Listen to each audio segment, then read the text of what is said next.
ఒకసారి దగ్గర అన్న.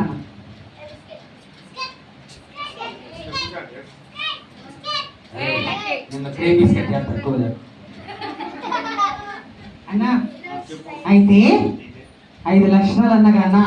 మొదటి లక్షణం ఏంటంటే మనము యేసయ్యని మన సొంత రక్షకునిగా అంగీకరించాలన్నా.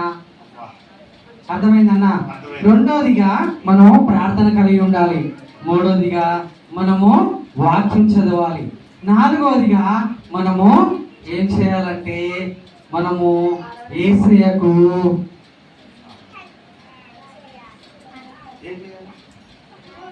నీకు తెలుసారా?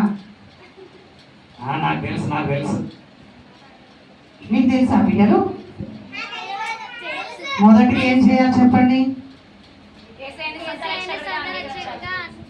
సెకండ్ది,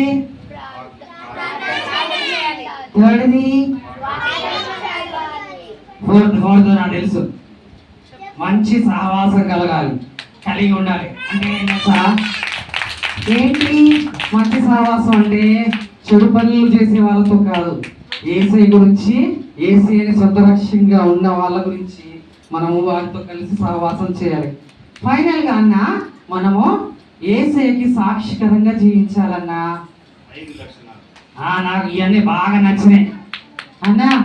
అయితే నేను మా తమ్ముడు చేసిన ఒక చెడ్డ పని చెప్తానా? వద్దులే నా చెడ్డ పని వద్దు. అరే ఒక నిమిషం ఆగ్రా చెప్తాను అన్న. ఒక రోజు ఏమైందంటే